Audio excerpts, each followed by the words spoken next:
Anyway, something else that came out in 1991 was an album called Nevermind by a band called Nirvana. Yes. Changed. You might have heard of it. Yeah. Sometimes they play songs from that album and that band on the radio, but the musical landscape changed because of Nirvana. I mean, grunge had been a thing that sort of emerged from the metal scene in the 80s, but it didn't really take off. Didn't really become commercialized until Nirvana came around. And then just kind of like how metal, you know, when like Metallica took off and then you had the big four of metal, you had sort of the big four of grunge. Nirvana, Alice in Chains, Soundgarden, Pearl Jam. And, you know, Nirvana's time was cut short due to Kurt Cobain's passing in 94, but obviously their legacy lives on, and we've played on this show many times audio of Nirvana's reunions when John McCauley from Deer Tech fronts the band. Yeah. And if anyone's... I would say the two contenders for a Nirvana reunion, like an actual, like, not just a one-off performance at, you know, something Dave Grohl's doing, like Cal Jam, but like an actual proper Nirvana reunion tour, I would say John McCauley and Jay Mascis from Dinosaur Jr. Did you hear the Puddle of Mud cover? I try to distance myself from Puddle of Mud because it's Puddle of Mud. Oh my God.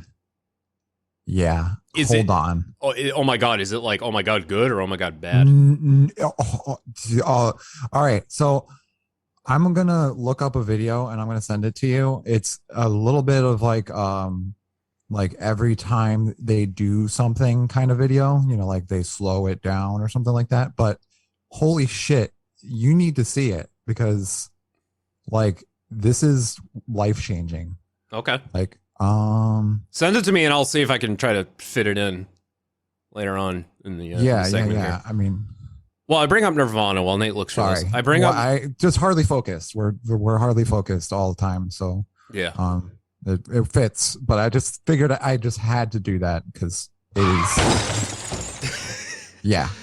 Well, I bring up Nirvana because Spencer Elden is the baby who's on the cover of Nevermind. He was, I think he was just months old in that shot. So now, he's 30 or around the age of 30. And if you've never seen it before, I don't know how, but his wee-wee is prominently featured. In most retail stores, they usually put a sticker over it to cover it up because, oh my God, it's a human appendage. But not in this day of age, because it's a naked baby swimming underwater chasing a dollar on a fish hook. Well, this kid Spencer has pretty much rode on that coattail his entire life. He has recreated the photo many times, teenage years, all throughout the bathing adulthood, suit on. with a bathing suit on. Yes, he has purportedly bragged about his fame to anyone who will listen. On Reddit, people were talking about how they went to high school with this kid, and he would just use that as a way to get girls. And pretty much, hey, I'm Spencer Elden. Yeah, I was on the cover of Nevermind by Nirvana. Like you wouldn't know that otherwise, because he does not look the same now as he did when he was a baby. Because he was like literally, babies when they pop out of the mother's ass.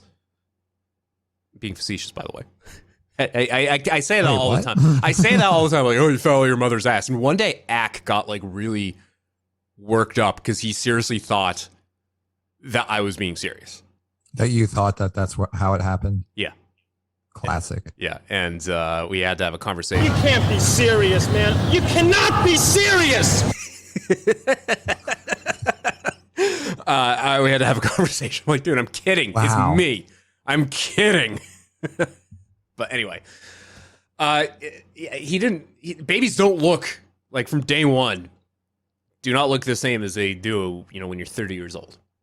So how the hell are you going to know? That kid would have to like literally walk up to someone and say, I was the baby on the cover of Nevermind by Nirvana. and you'd have to take their word for it, I guess. But yeah, now, despite having pretty much spent his whole life using that as his claim to fame, gloating about it, recreating photo shoots, he has decided that he is against now the fact that this happened. And he's now suing the band for damages, claiming child pornography and child exploitation. Who owns the estate? Is it still Courtney or is it somebody else? That's a good question.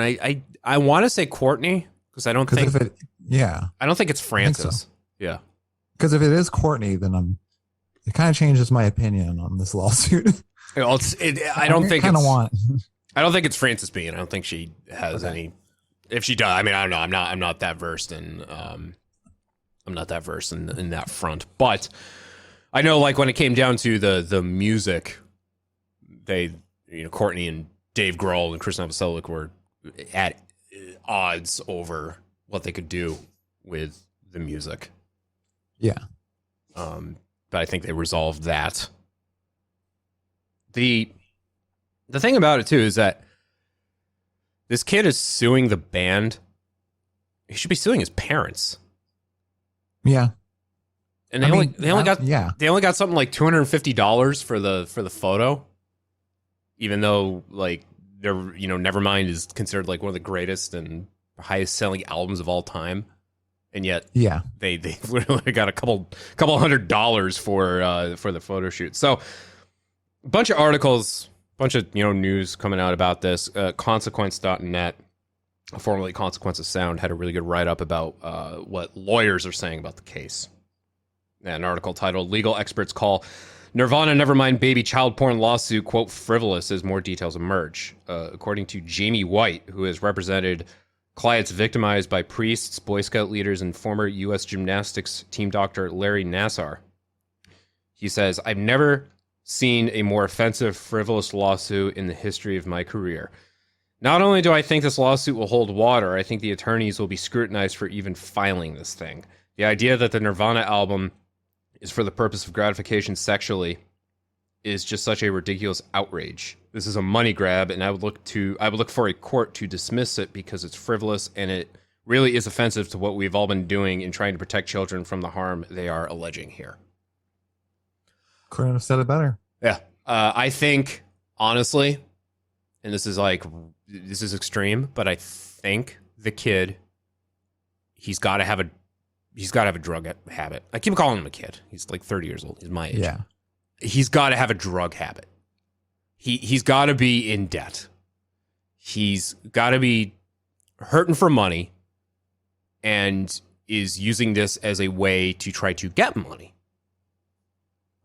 I honestly have tried to see the other side. Like, like maybe people are giving him a hard time and he suffered a lot of ridicule and, like embarrassment, but like fucking everyone on this planet has. And it's really hard to see it any other way than it's just him trying to get money. I mean, it's definitely fodder for harassment. Like if he was ever getting bullied, like people go, everyone's seen your baby dick. Yeah. Yeah, because he was a baby.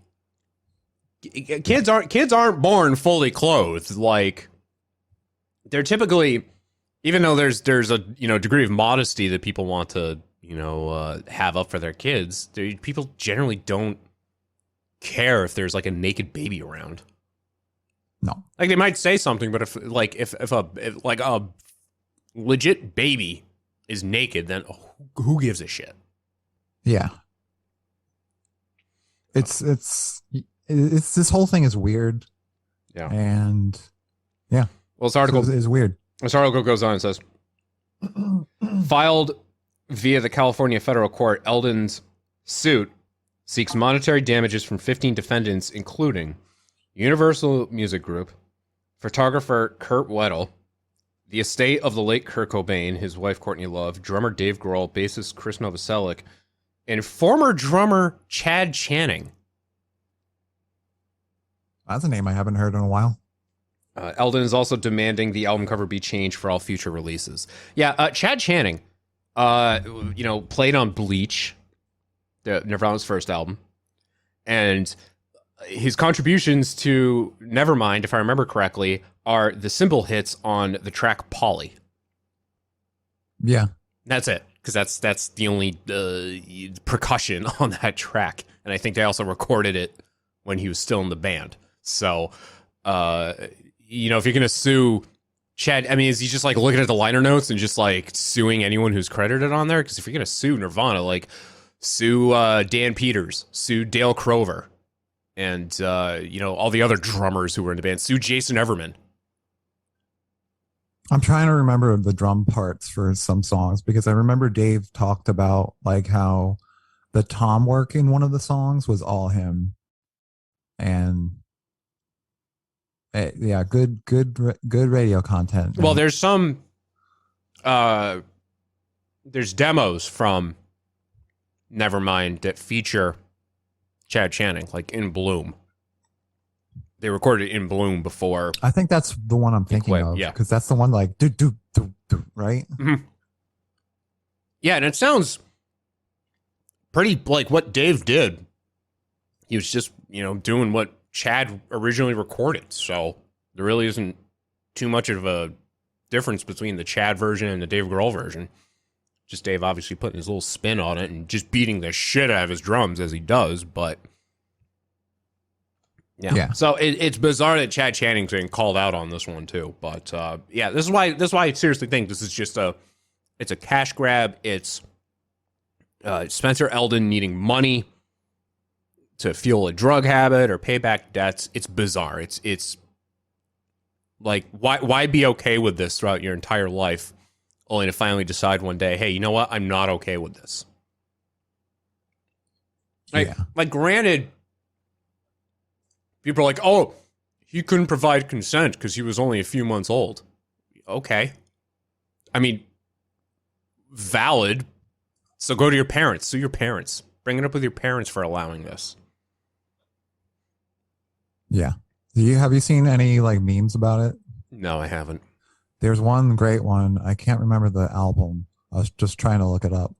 But Korn has an album where it features a little girl on a swing set.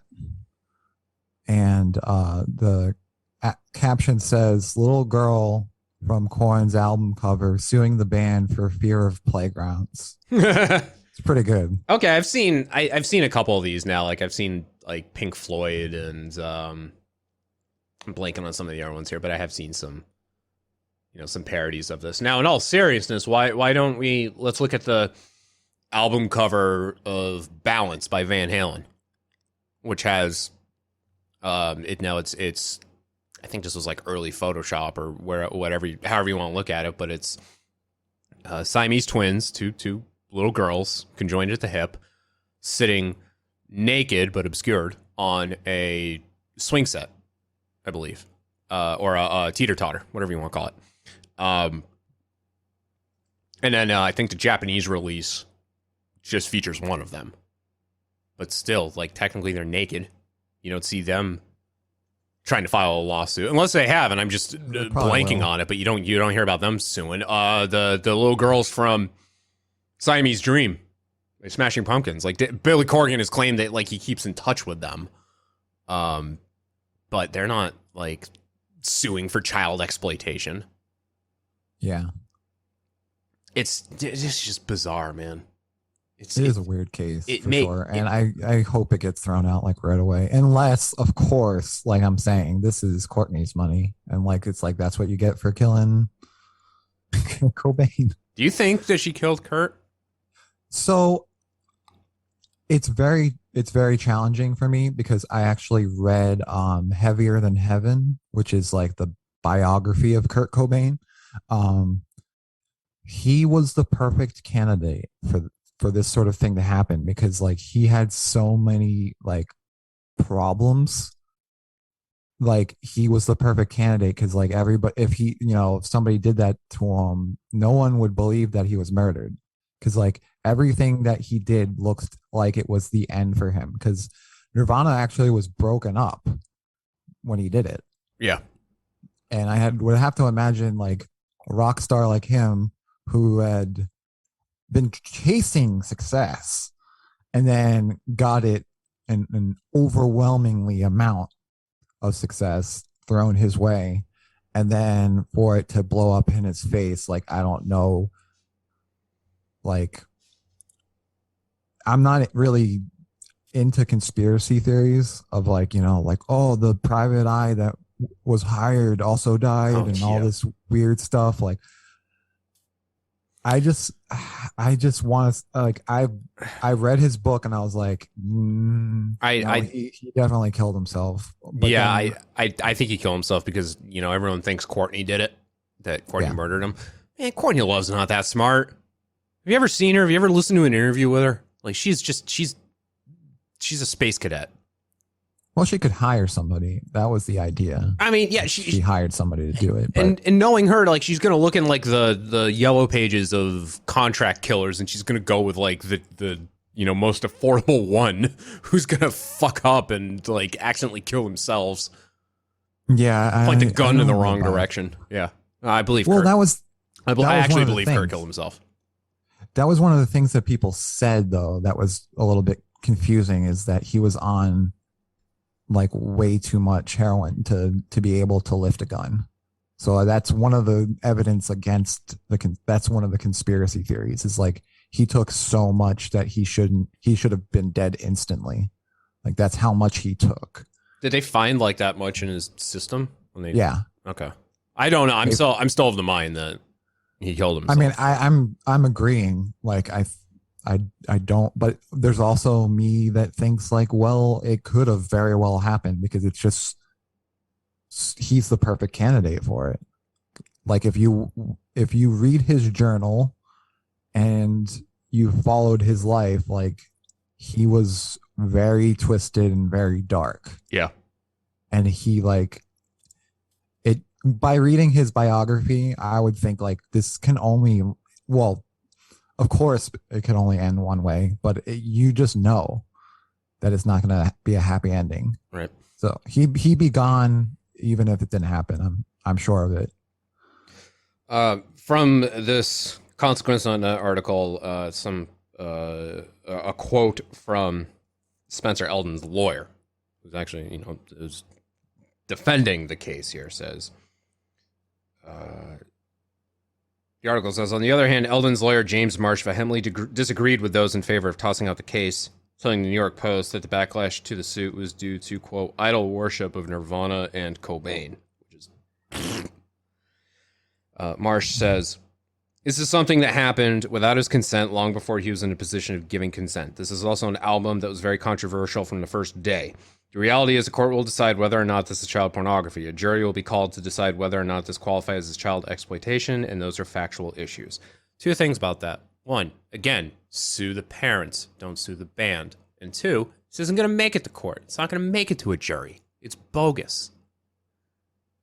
It's going to get thrown out, and even if this kid had, like, any credibility to his name, if he, you know, if photographers were coming to him saying, hey, I want to recreate the I want to recreate the photo shoot, I want to do this, I want to do that, they're not going to do it now.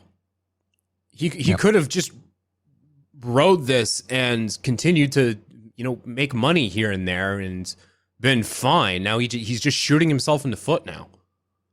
Yeah. If this actually goes to trial, it's just going to be I agree with what the that first lawyer said. It's really just going to be a black mark against people who are actual victims and who are actually have like legitimate reasons for fighting this sort of thing.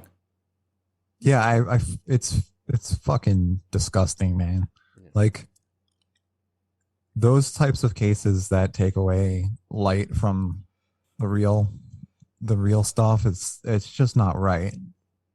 Like, what was his name? Like Jesse Abbott or whatever the fuck, that actor or whatever, who was like, oh, I got somebody put a noose on me. Oh, Smollett. Oh, Smollett. Sorry, I don't remember Jussie anybody's Smollett. name. Jesse's Yeah, mullet. Yeah. Jesse Smollett. Yeah.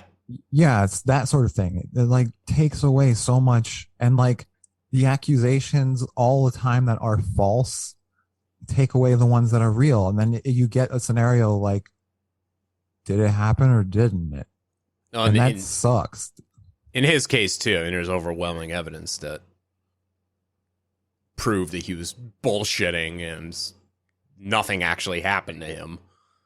Oh, of course. Yeah. Like it. And why now? Right. Yeah. Why What happened? Yeah. Why is this kid all of a sudden just decide, unless like I guess unless is not the right word, but there's always sort of that, I don't know if it's like Stockholm syndrome or sort of like people thinking it's okay, their whole life. Yeah. Accepting it as it being okay, and then realizing one day, hey, you know what? None of this was okay. None of this was ever okay. But again, don't take it out on the band. Yeah. I think and he did. It's very possible that could be the case too, by the way. When you just get a different perspective of something. Yeah. He did an interview. Elden did an interview with GQ Australia, I want to say, and he did this interview years ago, like 5 years ago, but he was bitching and complaining because he wanted, I think he either wanted the original photographer, because the guy's an artist now, Spencer Elden, and he had like a gallery that was opening, and he either wanted the original artist to be in attendance, or he wanted like the band members to be in attendance, and like no one returned his calls. And he was really upset about that. But he also, like, it sounded like he was like reaching out to the wrong people to facilitate this. Yeah. He was bitching about how he wasn't hearing back from those individuals, but it sounds like he was reaching out to them directly and like, hey, what the hell? I wrote Dave Grohl at Gmail and didn't get a reply. Yeah, it sounds like he didn't have like established relationships with any of these people. Maybe the photographer, but not enough to get them to want to, look at him in such a light that like, hey, it'd be a really big deal if the surviving members of Nirvana attend Nevermind Baby's art gallery opening. Yeah. So yeah, I'm standing firm in my belief that the kid's got like a drug habit, or he's in debt to someone, and he's now just using this as a vehicle to get money. Yeah, we'll see, I guess. He would be a great contender for our next segment. How fucking dumb are you? That's true. Well, we will come back with that. So, or the puddle of mud thing. Or the puddle. You know what? Why not? Hold on. I actually got it queued here. So let's pull this up and actually see if it's. Before you scroll away. Before you scroll away, what are you going to find out on this advertisement today? There shouldn't be a fucking advertisement. I got ad block on here. You mean YouTube Premium? Just cut and paste that. I got YouTube Premium. Finally. Hold on. I can't wait to hear your reaction. It's gonna be good. Let's cue this up here. Okay, here we go. What is it? Puddle of Mud's cover. Puddle of Mud's Nirvana cover, but every high note is at half speed. Okay, here we go.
Okay. Oh dear. Yeah. Thank you. Honestly, that was worth the wait. Down. Sweet. Yeah. Obviously, it's slowed down, but like the original speed is rough. Yeah. My throat hurts just hearing it. He, Wes Scantlin, is that his name? I don't know. He'd be like a contender as a, front man for a Nirvana reunion if he wasn't such a piece of shit. Like anyone who was in that video was like a hired gun for Puddle of Mud for like that tour, because that's what happens. He like every time they go on tour, Wes has to hire a whole new band because he's his antics and him having to end shows early or getting arrested or just not showing up for concerts. That like his touring band they all end up leaving. They all end up quitting. The guy from the Ataris is also really bad about that too. Happens. Yeah. So, well, thank you for thank you for showing that. Again, wow. it gets a because that is pretty much a accurate description of Puddle of Mud's career. Right. Blurry was a good song. She Hates Me was a good song. That first album or that album that has those songs on it was good. Yeah. And then Puddle of Mud just continues to exist. And actual puddles of mud are fine. Right. Yeah. I'd rather listen to an actual Puddle of Mud. Yeah. Yeah. Yes, you're jumping them. You're badass when you have to put 2 Ds in mud. Yeah. Right. Definitely.